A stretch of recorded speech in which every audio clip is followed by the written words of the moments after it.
Hello dear students, अब हम लोग नेक्स्ट चैप्टर अपना स्टार्ट करने जा रहे हैं, चैप्टर नंबर 5। जैसा कि आपको स्क्रीन पे दिख रहा है, इसका नेम है अर्थमेटिक प्रोग्रेशन। ठीक है, अर्थमेटिक प्रोग्रेशन में आज का जो हमारा क्लास होगा वो इंट्रोडक्टरी क्लास होगा। अब इसमें देखिए इंट्रोडक्शन, आज हम लोग एनसीईआरटी में जो इंट्रोडक्शन दिया हुआ है उसको कवर करेंगे और अर्थमेटिक प्रोग्रेशन के डेफिनीशन तक पहुँचेंगे। ठीक है, अर्थमेटिक प्रोग्रेशन का डेफिनीशन क्या होता है। इंट्रोडक्शन में फर्स्ट लाइन रीड करिए तो इसमें लिखा हुआ you must have observed that in nature. ठीक है, नेचर में कुछ पैटर्न्स हम ऑब्जर्व करने जा रहे हैं। कौन कौन से पैटर्न है देखिए। You must have observe that in nature many things follow a certain pattern such as, कौन कौन से थिंग्स हैं, पेटल्स ऑफ सनफ्लावर, सनफ्लावर के जो पंखुड़ियाँ हैं, पत्ते हैं, उसमें कुछ पैटर्न्स पाया जाता है। एंड सेकंड है आपका the holes of honey comb. ठीक है, मधुमक्खी के जो छत्ते में होल्स होते हैं उसमें कुछ पैटर्न्स पाया जा रहा है। ये सब चीज़ें आप ऑब्जर्व किए होंगे, नेचर में पाया जाता है। द ग्रेन्स ऑन ए मेज कॉब। ठीक है, मेज कॉब मतलब जो भुट्टा या मकई होता है उसमें कुछ पैटर्न्स पाए जाते हैं, ग्रेन्स में उसके जो ग्रेन्स हैं। ठीक है, और क्या है यहाँ पे एक और पैटर्न दिया हुआ देखिए, the spirals on A pine apples. Pine apples में जो स्पाइरल्स होते हैं उसमें भी कुछ डेफिनेट पैटर्न्स पाया जाता है। एंड ऑन ए पाइन कोन, और पाइन कोन के स्पाइरल में भी कुछ एक डेफिनेट पैटर्न पाया जाता है। ये सब चीज़ें हम नेचर में ऑब्जर्व करते हैं, इन सब में कुछ एक सर्टेन पैटर्न्स पाया जाता है। ठीक है, अब देखिए कुछ डेली लाइफ में भी कुछ चीज़ें यूज होता है जिसमें हमें एक पैटर्न मिलता है, उसको अब ऑब्जर्व करने जा रहे हैं हम लोग। We now look for some patterns which occur in our day to day life. Some such examples are, कुछ एग्जाम्पल्स इसमें हम करने जा रहे हैं। जैसे एग्जाम्पल नंबर फर्स्ट आपको दिख रहा है, इसको पढ़िए तो लिखा हुआ है Reena applied for a job and got selected. Reena ने जॉब के लिए अप्लाई किया और सेलेक्ट हो गई। सेलेक्ट हो गई तो उसको कुछ मंथली सैलरी दिया जाएगा। कितनी मंथली सैलरी दिया गया, she has been offered a job with a starting monthly salary of rupees, कितना रुपया, 8,000 रुपया मंथली सैलरी पे इसने जॉब स्टार्ट कर लिया अपना। विद एन एनुअल इंक्रीमेंट, और एक एनुअल इंक्रीमेंट भी उसको मिलेगा, कितने का, 500 रुपीज़ का एनुअल इंक्रीमेंट मिलेगा इन हर सैलरी में। ठीक, तो अब हमें क्या करना है, एक पैटर्न यहाँ पे बन रहा है, उस पैटर्न को बनाना है। हर सैलरी इन रुपीज़, उसके सैलरी का हम एक पैटर्न बनाने जा रहे हैं। For the first, second, third year will be respectively, कितना कितना, first month, first year, second year, third year में कितनी सैलरी का, इसका जो है कितनी सैलरी मिली, इसको हम बनाने जा रहे हैं। तो पहला देखिए 8,000, ठीक है, 8,000 हो गया और 500 का इंक्रीमेंट हो गया, तो नेक्स्ट ईयर में इसका मंथली सैलरी कितना हो गया, नेक्स्ट ईयर में मंथली सैलरी हो गया 8,500। ठीक है, फर्स्ट ईयर में उसको मंथली सैलरी कितना मिल रहा है, 8,000, और सेकेंड ईयर में उसको मंथली सैलरी अब कितना मिलेगा, 500 का इंक्रीमेंट हो गया है तो 500 उसमें ऐड हो जाएगा, 8,500 हो गया। और अगर थर्ड ईयर की बात करें तो थर्ड ईयर में उसको मंथली सैलरी कितना मिलेगा, 8,500 में 500 फिर से ऐड कर लेंगे तो हमें थर्ड ईयर में मंथली सैलरी पता चल जाएगा रीना का, 9,000 हो गया।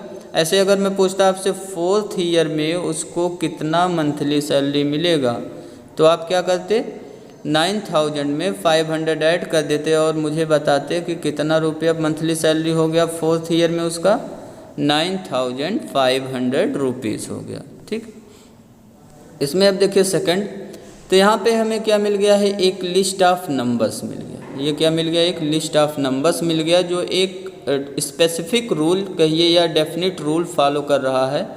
अगर हमें नेक्स्ट टर्म लिखना है या कोई भी टर्म लिखना है तो हमें क्या करना पड़ेगा, प्रीसीडिंग वाले टर्म में 500 ऐड करना पड़ेगा। जैसे 9,000 के आगे का टर्म लिखना है, 9,000 का सक्सेडिंग टर्म लिखना है तो 9,000 में 500 ऐड कर देंगे तो हमें उसका सक्सेडिंग टर्म मिल जाएगा। यहाँ जो ईच नंबर्स लिखे हुए हैं, ईच नंबर्स को हम बोलते हैं, ये क्या है, हमारा एक टर्म है। ठीक है, each numbers is called a term. तो 8000 ये क्या है हमारा, ये पहले सबसे पहले लिखा हुआ, तो ये फर्स्ट टर्म इसको हम लोग बोलेंगे।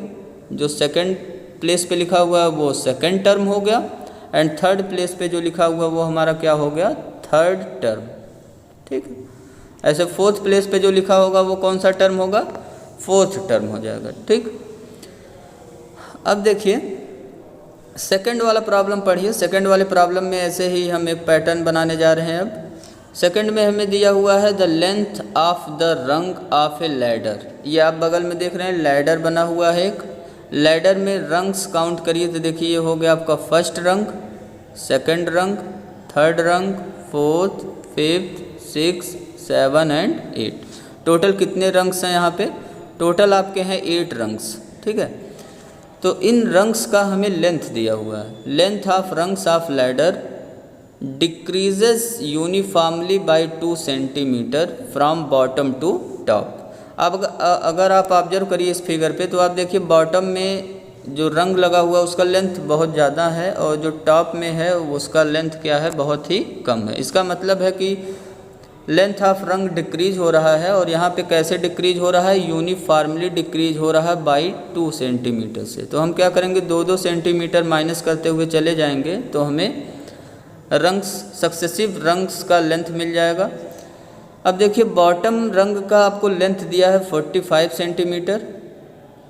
ठीक है, बॉटम रंग का, ये बॉटम रंग है, इसका लेंथ कितना दिया हुआ आपको 45 सेंटीमीटर। तो पहला जो रंग का लेंथ मिला हमें बॉटम वाले का वो हो गया 45।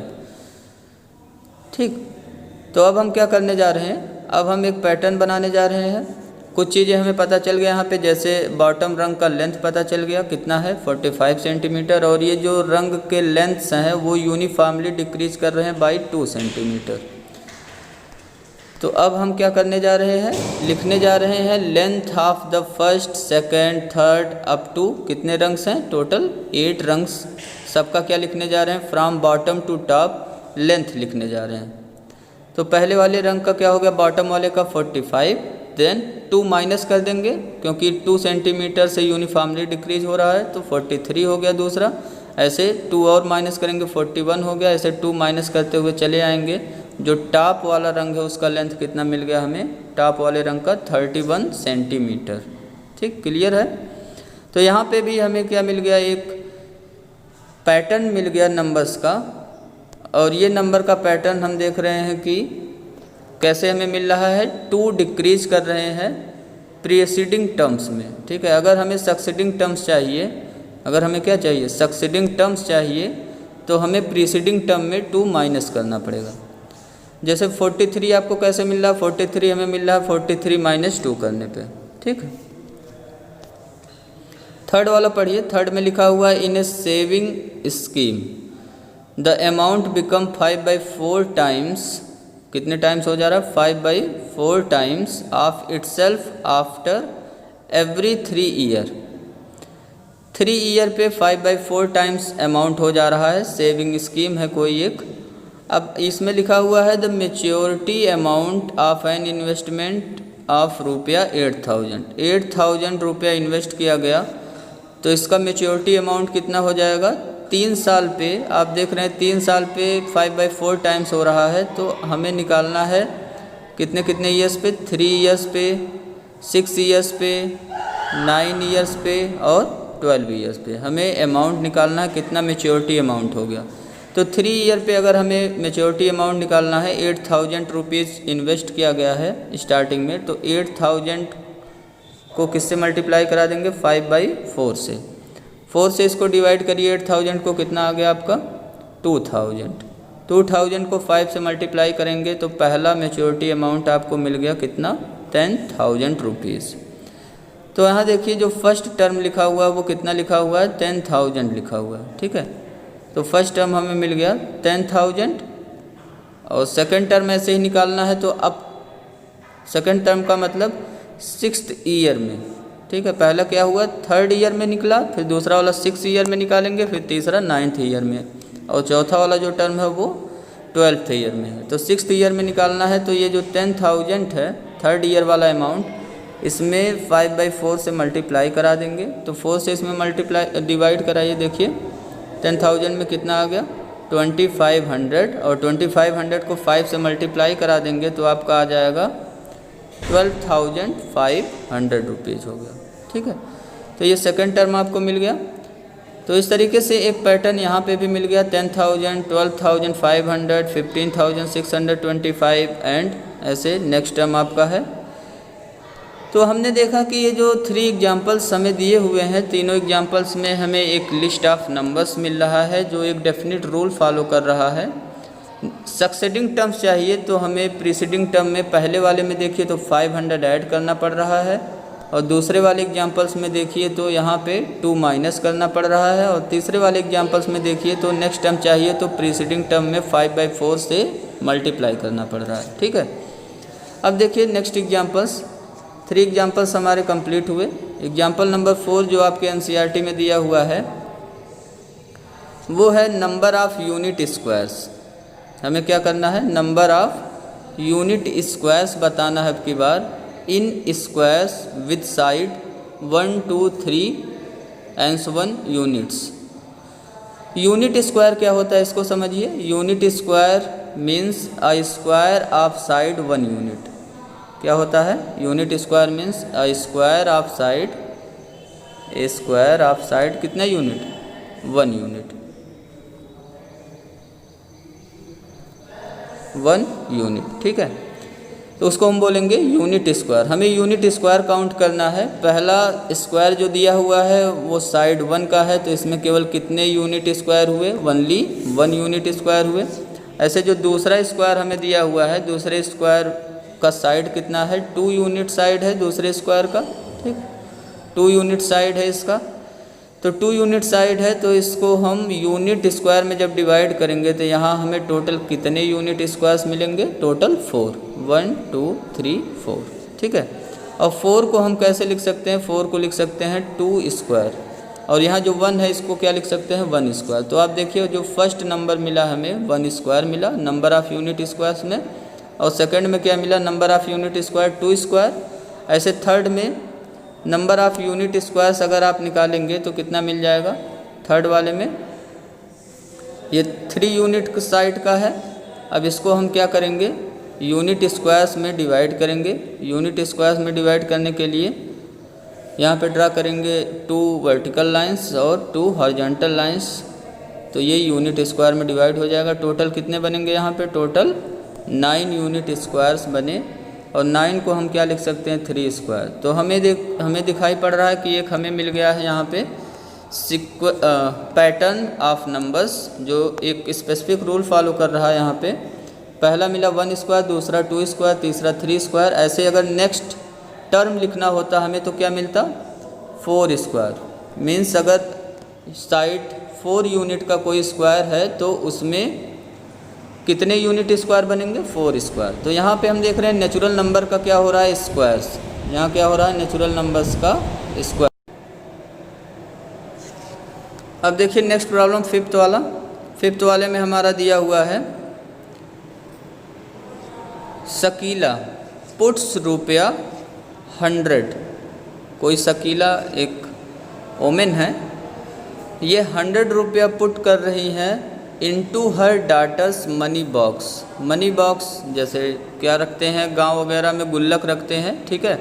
तो मनी बॉक्स है कोई उसके डॉटर की, उसमें ₹100 रख रही है। वो कब रख रही है ₹100? When she was 1 year old, जब उसकी डॉटर 1 ईयर ओल्ड हो जा रही, मतलब पर ईयर कितने कितने रुपया रख रही, वो ₹100 रख रही है money box of her daughter में, ठीक है। अब क्या करना है, and increase the amount by ₹50 every year, ठीक है। मीन्स पहले ईयर में उसने ₹100 मनी बॉक्स में रखा, तो दूसरे ईयर में कितना रुपया रखेगी, ₹50 अमाउंट इंक्रीज कर दे रहे, तो दूसरे ईयर में वो ₹150 रखेगी, 50 ऐड हो जाएगा 100 में। और तीसरे ईयर में बताइए कितना होगा, तो 50 फिर से 150 में ऐड कर देंगे तो आ जाएगा 200, ठीक है। इस तरीके से हमें एक पैटर्न मिल गया। The amount of money in the box on the first, second, third, fourth birthday. Birthday year में एक बार आएगा, बस लीप ईयर ना हो, 29 फरवरी ना हो उसका बर्थडे। तो इसमें क्या है, पहला वाला देखिए कितना मिल जाएगा 100, दूसरा वाला 150, 50-50 ऐड करते चले जाएंगे, हमें नंबर्स मिलते चले जाएंगे। तो अगर 250 के आगे का हमें नंबर बताना है, 250 का सक्सेडिंग टर्म बताना है, तो 50 ऐड कर देंगे इसमें, हमें कितना मिल गया 300, इसका सक्सेडिंग टर्म्स हो गया। तो ये 5th वाला भी कंप्लीट हो गया। आपको यहाँ पे भी एक नंबर्स का पैटर्न हमें मिला हुआ है, ठीक है। 6 वाले प्रॉब्लम में पढ़िए, 6 वाला प्रॉब्लम इसको थोड़ा केयरफुली पढ़िएगा। लिखा हुआ है a pair of rabbits, pair of rabbits हैं, आर टू यंग, वो बहुत ही यंग हैं, to produce in their first month. तो जो पेयर ऑफ रैबिट्स हैं वो first month new pair generate नहीं कर सकते, प्रोड्यूस नहीं कर सकते new pair, full stop. In the second में क्या हो रहा है, and every subsequent month, first month में कोई प्रोडक्शन नहीं हो रहा पेयर ऑफ रैबिट्स से, और पेयर ऑफ रैबिट्स कब न्यू पेयर प्रोड्यूस कर रहे हैं, जब वो पहुंच जा रहे हैं सेकंड मंथ में या फिर every subsequent month, second month या उसके बाद के मंथ्स में वो क्या कर रहे हैं, प्रोड्यूस ए न्यू पेयर, वो न्यू पेयर प्रोड्यूस कर रहे हैं, ठीक है। समझ रहे हैं आप क्या है इसमें क्या हुआ अभी तक, कह रहे हैं कि एक जो स्टार्टिंग में जो पहला वाला पेयर है, पेयर ऑफ रैबिट्स, वो कोई न्यू पेयर प्रोड्यूस नहीं कर रहा। अब वो न्यू पेयर कब प्रोड्यूस करेगा, कोई भी पेयर ऑफ रैबिट्स, जब उसका 2 मंथ कंप्लीट हो जाए, मीन्स सेकंड मंथ में प्रोड्यूस करेगा, और सेकंड मंथ के बियॉन्ड सब्सिक्वेंट मंथ जितने भी आ रहे हैं, 3rd, 4th, 5th, सब में वो पेयर ऑफ रैबिट्स प्रोड्यूस करेगा, ठीक है। अब इसमें देखिए, तो यहाँ तक हम लोग पढ़ चुके हैं, each new pair of rabbits produce a new pair in their second month and every subsequent month. तो वही चीज़ हो रहा है न्यू पेयर के साथ भी, न्यू पेयर भी जो new pair of rabbit produce करेगा वो सेकंड मंथ और एवरी सब्सिक्वेंट मंथ में प्रोड्यूस करेगा। अब हमें क्या करना है, एज्यूमिंग नो रैबिट डाइज, हमने माना कि कोई रैबिट, किसी रैबिट का डेथ नहीं हो रहा। The number of pair of rabbits at the start of the first, second, third up to 6th month तक हमें निकालना है कि कितने number of pair of rabbits हमें मिल गए, ठीक है। तो इसको निकालने के लिए यहाँ पे देखिए एक फिगर अच्छा सा बनाया गया है।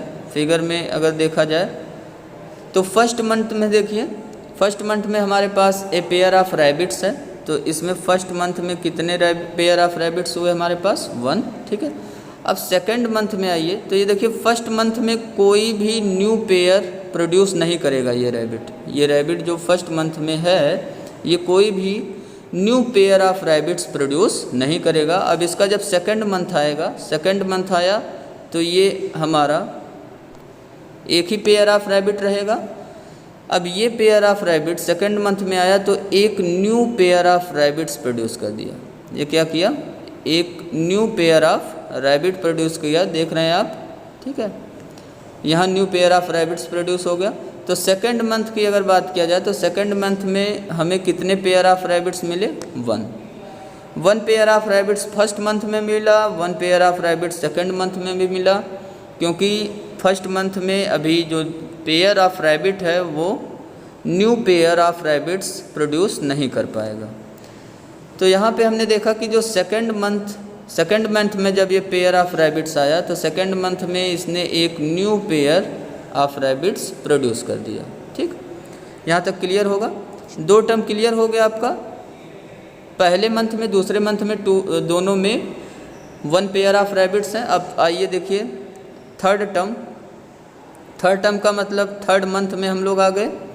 थर्ड मंथ में देखिए ये जो पेयर ऑफ रैबिट था ये तो आएगा ही, ठीक है, एक पेयर ऑफ रैबिट हो गया, और एक ये जो new pair of rabbit generate हुआ है, न्यू पेयर ऑफ रैबिट वो आ जाएगा थर्ड मंथ में। तो जो थर्ड टर्म हुआ आपका वो उसमें कितने पेयर ऑफ रैबिट्स आ गए, उसमें 2 पेयर ऑफ रैबिट्स आ गए, ठीक। कितने पेयर ऑफ रैबिट्स आए, 2 पेयर ऑफ रैबिट्स। तो थर्ड मंथ में हमारा आ गया 2 पेयर ऑफ रैबिट्स। ऐसे फोर्थ मंथ में देखिए तो फोर्थ मंथ में अब क्या होगा, ये आपका है फोर्थ मंथ, ये है फोर्थ मंथ, ठीक है। तो ये जो पेयर ऑफ रैबिट है, कोई किसी रैबिट का डेथ हो नहीं रहा, तो ये पेयर ऑफ रैबिट तो आएगा ही आएगा। इसके अलावा भी हमें पेयर ऑफ रैबिट्स कुछ मिलेंगे, कुछ new pair of rabbits produce होंगे। कौन कौन से, यहाँ से देखिए एक पेयर ऑफ रैबिट प्रोड्यूस हुआ, ठीक है, क्योंकि यहाँ जो दिया हुआ हमें सेकेंड मंथ और उसके सब्सिक्वेंट मंथ में प्रोड्यूस करने लगेंगे वो पेयर ऑफ रैबिट्स। तो ये जो हमारा है पेयर ऑफ रैबिट्स, एक तो ये खुद रहेगा, ठीक, और एक जनरेट हो गया। अब ये जो यहाँ देखिए पिछले मंथ वाले में जो ये प्रोड्यूस हुआ है न्यू रैबिट, ये हमारा न्यू रैबिट है, ठीक है, न्यू रैबिट जो प्रोड्यूस हुआ ये वाला, अब ये इस मंथ कोई new rabbit, new pair of rabbit produce नहीं करेगा, तो बस यही केवल आ जाएगा यहाँ पे सिंगल। इस मंथ ये कोई new pair of rabbit produce नहीं किया, तो इसमें इसका कितना हम देख रहे हैं कि जो फोर्थ मंथ हमारा है, फोर्थ मंथ में कितने मिल गए हमें, 1 2 3, टोटल कितने पेयर मिले, 3, ठीक है। अब ऐसे ही नेक्स्ट आगे के भी टर्म्स हैं। नेक्स्ट टर्म में हमारा है, अब देखिए ये पेयर ऑफ रैबिट तो आ ही गया, 1 हो गया ये, ठीक है, और ये प्रोड्यूस भी करेगा, दूसरा 2 हो गया, ठीक है, और ये देखिए न्यू पेयर बना है तो अभी ये प्रोड्यूस नहीं करेगा, बस यही केवल काउंट हो जाएगा, 3 हो गया। और ये देखिए ये इसका 2 मंथ कंप्लीट हो चुका है, तो एक तो ये खुद हो गया और एक पेयर प्रोड्यूस भी करेगा, तो यहाँ से 2 मिल गए आपको, तो टोटल कितने हो गए, 5। ऐसे लास्ट में 6th ईयर वाले में कितने मिल जाएंगे हमें, 8 मिल जाएंगे। तो इस तरीके से एक पैटर्न हमें मिल गया, 1 1 2 3 5 और 8, ठीक है। अब देखिए यहाँ पे भी हमें एक पैटर्न मिला, तो टोटल हमने 6 एग्जाम्पल्स किया डेली लाइफ में। अब इसके बाद देखिए क्या लिखा हुआ है बुक में आपके लिखा हुआ है, in the example above we observe some patterns. जितने भी हमने टोटल 6 एग्जाम्पल्स किए उसमें हम लोगों ने कुछ पैटर्न्स देखा। क्या पैटर्न्स देखा, in sum we find that the succeeding term are obtained by adding a fix number. हमने देखा कि कुछ ऐसे उसमें हमें पैटर्न्स मिल रहे थे जिसमें सक्सेडिंग टर्म अगर हमें बताना है तो हम सक्सेडिंग टर्म कैसे बना रहे थे, by adding a fix number, ठीक है। In other by multiplying with fix number, जैसे एक में हमने देखा था 5/4 से मल्टीप्लाई करने पे हमें मिल रहा था ना, थर्ड वाला जो एग्जाम्पल था हमारा।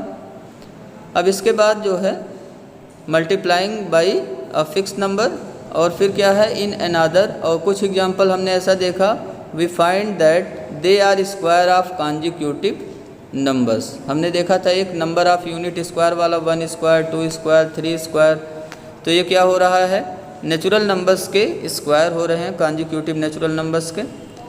तो इस तरीके से हम लोगों ने कुछ पैटर्न्स देखा। इन दिस चैप्टर हम लोग करने क्या वाले हैं इसमें, we shall discuss one of these patterns in which succeeding term are obtained by adding a fix number to the preceding number, ठीक है।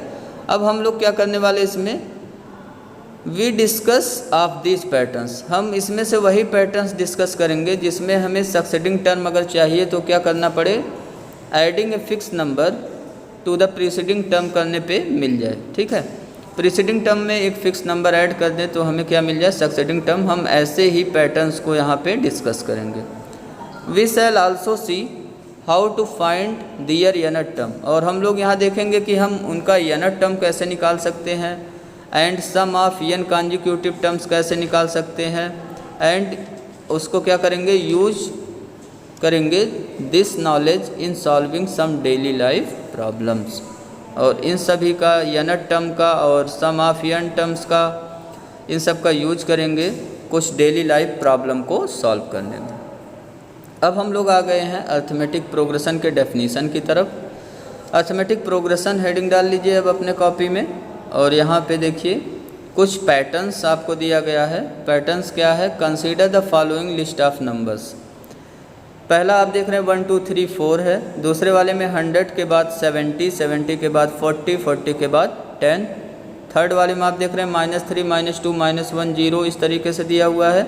फोर्थ में 3 3 3 3 सब जगह 3 लिखा हुआ है। फिफ्थ में आप देखिए तो -1.5 है, फिर -1.0 है, देन -1.5 है, फिर -2.0 -2.5 इस तरीके से हमें दिया हुआ है नंबर्स। अब इसमें हमें मिल क्या रहा है, कौन सा पैटर्न मिल रहा है। यहाँ पे एक चीज़ तो मैं ये आपको पहले ही बता चुका कि ईच ऑफ द नंबर्स, ये जो लिस्ट करके हमें नंबर्स दिए हुए हैं इसमें से ईच नंबर को हम क्या कहेंगे, टर्म बोलेंगे। ठीक है, each of the number in this list is called a term. ठीक है, तो जैसे इसमें क्या हो गया, अगर कहा जाए थर्ड वाले में जीरो क्या है, तो जीरो क्या है, एक zero is a term of the list of numbers. इस लिस्ट ऑफ नंबर में जीरो एक टर्म है। गिवन ए टर्म, कोई टर्म सपोज करिए आपको दिया गया इसमें से, can you right the next term in each of the list above. आपसे पूछा जा रहा है क्या नेक्स्ट टर्म आप लिख सकते हो। तो यहाँ पे जैसे पहले वाले एग्जाम्पल की अगर बात किया जाए तो 1 2 3 4 तक लिखा गया है, इसका नेक्स्ट टर्म क्या आप बता सकते हो कितना होगा। तो हम देख रहे हैं कि 1 1 ऐड हो रहा है। अगर हमें सक्सेडिंग टर्म चाहिए तो प्रीसीडिंग टर्म में हमें 1 ऐड करना पड़ रहा है। तो 4 के बाद का जो नंबर होगा उसमें क्या करना पड़ेगा, 4 में हमें 1 ऐड करना पड़ेगा, तो हमें कितना मिल गया, 5। तो नेक्स्ट टर्म इसका क्या हो गया, 5। ठीक है, तो नेक्स्ट टर्म हम इजीली बता सकते हैं। और सेकंड वाले में देखिए नेक्स्ट टर्म अगर बताना है तो पहला 100 है, दूसरा 70 है। कैसे मिला 70, 30 माइनस हो गया, 70 में फिर 30 माइनस हो गया, 40 हो गया, 40 में 30 माइनस हुआ 10 हो गया। तो 10 के बाद का अगर नंबर हमें बताना है तो 10 में से क्या माइनस करना पड़ेगा, 30। कितना आंसर आ गया, -20। तो सेकंड का हमें next preceding term succeeding term मिल गया। अब ऐसे ही थर्ड वाले में अगर आप ध्यान दीजिए तो थर्ड में हमें क्या मिल रहा है, थर्ड में हमें मिल रहा है -3 -2 -1 0। यहाँ हम देख रहे हैं 1 ऐड हो रहा है। -3 में 1 ऐड करेंगे -2 हो गया, -2 में 1 ऐड करेंगे -1 हो गया, -1 में 1 ऐड करेंगे 0 हो गया, 0 में 1 ऐड करेंगे तो हमें क्या मिल जाएगा, 1।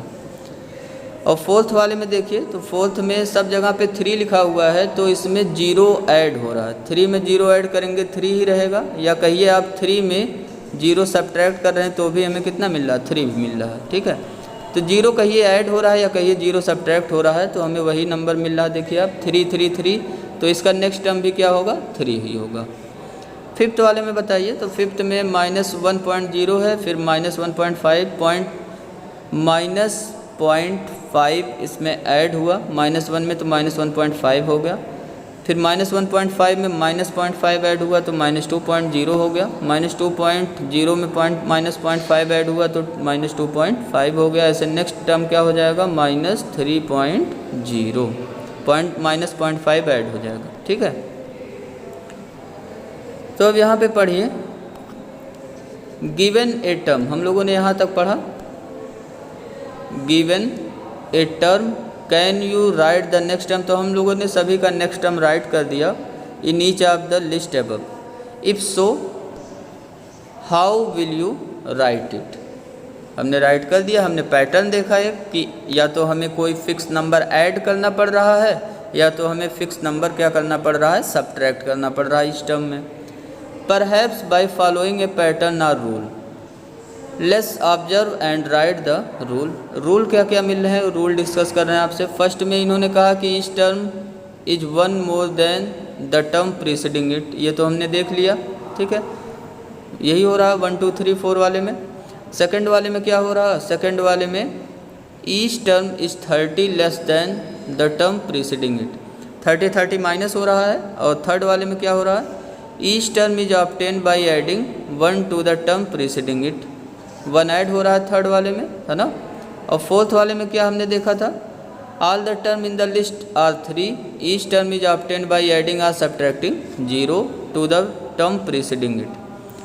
एंड फिफ्थ वाले में क्या है, फिफ्थ वाले में अगर ध्यान दीजिए तो फिफ्थ में -0.5 ऐड हो रहा था। In fifth each term is obtain by adding -0.5 that is subtract 0.5 from the term preceding it. तो ये सब हमने पैटर्न देख लिया। अब यहाँ से एक डेफिनेशन निकालने जा रहे हैं हम लोग अर्थमेटिक प्रोग्रेशन का। In all the list above, क्या क्या हमने देखा उसको अब उसका समरी बना रहे हैं। We see that successive term are obtained by adding, अगर हमें सक्सेसिव टर्म चाहिए तो हम क्या कर रहे हैं, obtained by adding a fix number to the preceding term. Succeeding term हमें चाहिए किसी टर्म का, तो प्रीसीडिंग टर्म में हमें क्या ऐड करना पड़ेगा, एक फिक्स नंबर ऐड करना पड़ रहा है। ठीक है, फिक्स नंबर ऐड करना पड़ रहा है। तो ये जो लिस्ट बना, such list of numbers is set to form an arithmetic progression. ठीक है, ये जो लिस्ट ऑफ नंबर मिला है, कैसे मिला हमें list of number, successive term, जिसमें हम क्या कर रहे हैं, successive term are obtained by adding a fix number to the preceding term. ठीक है, तो इस लिस्ट को हम कहेंगे अर्थमेटिक प्रोग्रेशन। अब अर्थमेटिक प्रोग्रेशन का देखिए डेफिनीशन, जो आपको कॉपी में राइट करना है। अर्थमेटिक प्रोग्रेशन का डेफिनीशन क्या मिला, an arithmetic progression is a list of number in which each term is obtained by adding a fix number to the preceding term. ठीक है, except the first term. Arithmetic progression क्या है, is a list of number in which each term is obtained by adding a fix number to the preceding term except the first term. First term में ये rule follow नहीं होता। First term के बाद जितने भी टर्म्स हैं उन सब में ये रूल फॉलो होगा कि सक्सेडिंग टर्म अगर चाहिए तो प्रीसीडिंग टर्म में हमें क्या करना पड़ेगा, एक फिक्स नंबर ऐड करना पड़ेगा, या कहिए सब्ट्रैक्ट करना पड़ेगा। और ये जो फिक्स नंबर ऐड या सब्ट्रैक्ट हो रहा है, इस फिक्स नंबर का एक नेम है, इसको आप याद रखिएगा, ये बार बार आपको मिलेगा। इस फिक्स नंबर को हम क्या बोलते हैं, this fix number is called common difference. ठीक है, common difference of the AP. AP हम लोग यूज करेंगे शॉर्ट फॉर्म के लिए अर्थमेटिक प्रोग्रेशन के। एपी का फुल फॉर्म क्या है, अरिथमेटिक प्रोग्रेशन। ठीक है, तो ये जो फिक्स नंबर है, फिक्स नंबर को हम लोग क्या कहेंगे, फिक्स नंबर को हम लोग कहेंगे common difference of the AP. Remember that it can be positive, negative और जीरो। ये जो कॉमन डिफरेंस मिला, जिसको हम लोग यूजुअली डिनोट करेंगे स्मॉल डी से, या कभी कभी हम यूज करेंगे कैपिटल डी। ठीक है, तो यूजुअली हम स्मॉल डी यूज करेंगे किसके लिए, कॉमन डिफरेंस के लिए। ठीक, और ये जो इसकी वैल्यू आएगा, ये या तो पॉजिटिव आ सकता है, या फिर नेगेटिव आ सकता है, या फिर क्या हो सकता है, जीरो हो सकता है। जैसा कि हमने ऊपर अभी एग्जांपल्स जो 5, 6 अभी किया है, 5, ये देखिए टोटल कितने किए हम लोगों ने, 5 लिस्ट ऑफ नंबर्स दिया हुआ है। तो इसमें हम देख रहे थे कहीं हमें ऐड करना पड़ रहा है, कहीं सब्ट्रैक्ट करना पड़ रहा है, और कहीं जीरो ऐड या सब्ट्रैक्ट करना पड़ रहा है। तो यही कॉमन डिफरेंस है, जो फिक्स नंबर हम ऐड या सब्ट्रैक्ट कर रहे हैं। तो पहले वाले केस में जो डी की वैल्यू है वो क्या हो गया, 1 ऐड करना पड़ रहा है, तो कॉमन डिफरेंस की वैल्यू क्या हो गया, 1 हो गया। ठीक है, तो यहाँ तक हमारा कंप्लीट हो गया। इसको आप ज़रूर याद रखिएगा कि ये जो फिक्स नंबर है उसको हम क्या बोलते हैं, common difference of the AP, and it can be positive, negative और जीरो। अब है let's denote the first term of an A P by A1। ये जो फर्स्ट टर्म है AP का, उसको हम किससे डिनोट कर रहे हैं, A1 से, एंड सेकेंड टर्म को हम किससे डिनोट कर रहे हैं, A2 से, थर्ड टर्म को A3 से। ऐसे nth टर्म को हम किससे डिनोट करेंगे, nth टर्म को डिनोट करेंगे AN से। ठीक है, सब स्क्रिप्ट में लिखा हुआ 1 2 3 4 ये सब। तो फर्स्ट टर्म को हमने किससे डिनोट किया, A1 से, सेकंड टर्म को A2 से, nth टर्म को AN से, और कॉमन डिफरेंस को किससे डिनोट कर रहे हैं, D से। ठीक, then the AP become, AP क्या बन गया आपका, फर्स्ट टर्म A1 हो गया, सेकंड टर्म A2 हो गया, थर्ड टर्म A3 हो गया, ऐसे nth टर्म क्या हो गया, AN। ये क्या बन गया, AP। और AP ये हुआ है, तो A2 हमें कैसे मिल रहा है, A1 में, A2 हमें कैसे मिल रहा है, A1 में एक फ़िक्स नंबर ऐड करने पे, और A3 क्या मिल रहा है, A2 में वही सेम फिक्स नंबर ऐड करेंगे। ठीक है, तो यहाँ जो डिफरेंस है A2 माइनस A1, मतलब second term minus first term का जो डिफरेंस होगा वो हमें क्या बताएगा, फिक्स नंबर बताएगा। वो हमें क्या बताएगा, फिक्स नंबर। जैसे 1 2 3 4 ये वाला जो हमें पैटर्न मिला था, इसमें अगर देखिए second term minus first term करिए, 2 माइनस 1 करिए तो कितना मिला 1। यही फिक्स नंबर है जिसको हम 2 में ऐड करेंगे तो नेक्स्ट नंबर हमें मिल जाएगा 3, और 3 में ऐड करेंगे नेक्स्ट टर्म मिल जाएगा 4। ठीक है, तो a2 माइनस a1 ये हमें क्या बताएगा, फिक्स नंबर, और इसी को हम क्या बोलते हैं, कॉमन डिफरेंस। और जो a2 माइनस a1 की वैल्यू होगा सेम वही क्या होगा, third term minus second term, मतलब a3 माइनस a2 वही होगा, और ऐसे ही a4 माइनस a3 भी वही होगा, d ही। ठीक है, तो यहाँ पे देखिए लिखा हुआ है a2 minus a1 equal to a3 minus a2 equal to n1 equal to an में से an का प्रीसीडिंग टर्म कौन सा होगा, an के पहले का टर्म्स an माइनस 1, और an माइनस 1 के पहले का टर्म क्या होगा, तो an माइनस 2। ठीक है, तो इन सब की वैल्यू किसके इक्वल होगा, d के इक्वल हुआ। ठीक है, तो अगर कभी हमें कॉमन डिफरेंस d निकालना हुआ तो हम क्या करेंगे, d के लिए फार्मूला यूज कर लेंगे, d equal to a2 minus a1, या फिर क्या यूज कर लेंगे, a3 माइनस a2, ये सब वैल्यू इक्वल आएगा। अब कोई भी, जैसे हमें अगर सपोज करिए एक लिस्ट ऑफ नंबर दिया हुआ है, जैसे में दिया हुआ है लिस्ट ऑफ नंबर में 5 6 8 एंड सो ऑन, ये दिया हुआ है। इसको हमें चेक करना है कि ये अरिथमेटिक प्रोग्रेशन बना रहा कि नहीं, तो हम क्या करेंगे, a2 माइनस a1 निकालेंगे, a2 माइनस a1 निकालेंगे, कितना हो गया 6 माइनस 5 इक्वल टू 1, और फिर क्या निकालेंगे, a3 माइनस a2 निकालेंगे, 8 माइनस 6 हो गया, और 8 माइनस 6 की वैल्यू क्या हो गया, 2 आ गया। तो हम देख रहे हैं यहाँ पे कि a3 माइनस a2 की वैल्यू 2 आया, और a2 माइनस a1 की वैल्यू क्या आ गया 1। तो ये इक्वल नहीं आया, a2 माइनस a1 और a1 minus a2, a3 minus a2 ये दोनों इक्वल नहीं मिला हमें। तो इक्वल नहीं मिला, इस वजह से हम लिख सकते हैं अब यहाँ पे a2 minus a1 does not equal to a3 minus a2। Therefore जो हमने अभी लिखा था थोड़ी देर पहले लिस्ट ऑफ नंबर, वो लिस्ट ऑफ नंबर क्या है, AP नहीं फॉर्म कर रहा, does not form AP, does not form AP।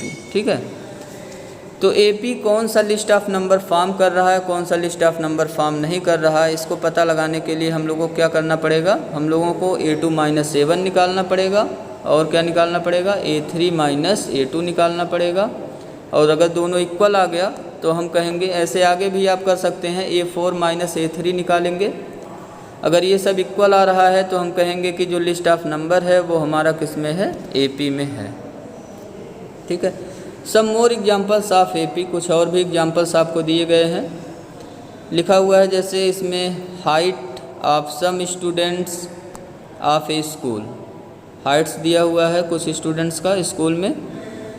In the morning assembly कितना है 147 148 149 ऐसे 157 तक दिया है। तो इसमें हम देख रहे हैं कि 1 ऐड हो रहा है। अगर कॉमन डिफरेंस देखिए तो 148 में से माइनस कर देंगे 147, a2 माइनस a1 कर देंगे। ठीक है, तो ये हमें क्या बता देगा, कॉमन डिफरेंस। तो यहाँ में d की वैल्यू कितना मिल रहा है 1, मतलब 1 ऐड हो रहा है सभी टर्म्स में।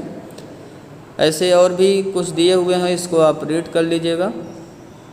हम लोग नेक्स्ट वीडियो लेक्चर में स्टार्ट करेंगे अब जनरल फॉर्म ऑफ AP के बारे में। क्या स्टार्ट करेंगे नेक्स्ट वीडियो लेक्चर में, जनरल फॉर्म ऑफ AP, और पढ़ेंगे फाइनाइट AP क्या होता है, इनफाइनाइट AP क्या होता है।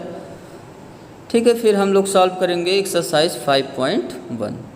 आज हम लोगों ने कितना चीज़ें सीखा, तो आज हम लोगों ने बस इतना ही पढ़ा कि अरिथमेटिक प्रोग्रेशन का डेफिनेशन क्या होता है। इसको नेक्स्ट वीडियो लेक्चर में मैं आपको लिखवाऊंगा कि कैसे डेफिनेशन लिखेंगे उसका, अरिथमेटिक प्रोग्रेशन का।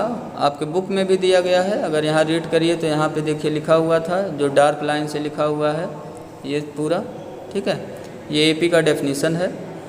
AP का डेफिनेशन हम लोगों ने पढ़ा, और AP में हम लोगों ने देखा कि अगर कोई लिस्ट ऑफ नंबर AP में है तो हमें जो एक फ़िक्स नंबर मिलता है उसको हम बोलते हैं कॉमन डिफरेंस। और कॉमन डिफरेंस D की वैल्यू कैसे निकालते हैं हम लोग, तो हम लोगों ने देखा D की वैल्यू निकालने के लिए a2 माइनस a1 निकालिए, या a3 माइनस a2 निकालिए, या फिर आप क्या निकालिए a4 माइनस a3 निकालिए, ये हमें बताएगा D।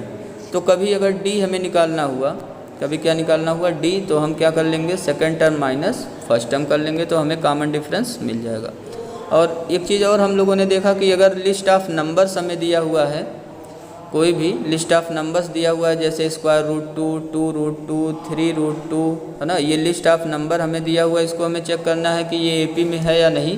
तो हम लोग सिंपली क्या करेंगे A2 माइनस A1 निकालेंगे और क्या निकालेंगे A3 माइनस A2 निकालेंगे। अगर ये दोनों इक्वल आ गया तो हम कहेंगे कि लिस्ट ऑफ नंबर क्या हो गया AP में हो गया, अदरवाइज AP में नहीं होगा। अगर इसके आगे 4 टर्म्स तक हमें नंबर दिए हुए हैं तो हम A4 माइनस A3 भी निकालेंगे। तो सभी चीज़ें इक्वल आना चाहिए, जितने भी डिफरेंस यहाँ ले रहे हैं A2 minus A1, A3 minus A2, A4 minus A3, ये सब क्या होने चाहिए इक्वल, ठीक है। और वही जो इक्वल वैल्यू मिलता है उसी को हम बोलते हैं कॉमन डिफरेंस। तो इतना चीज़ें हम लोगों ने सीखा। नेक्स्ट वीडियो लेक्चर में हमने आपको बताया है क्या करने वाले हैं, हम लोग पढ़ेंगे general form of AP and finite infinite AP के बारे में और देन सॉल्व करेंगे exercise 5.1। Thank you, have a nice day.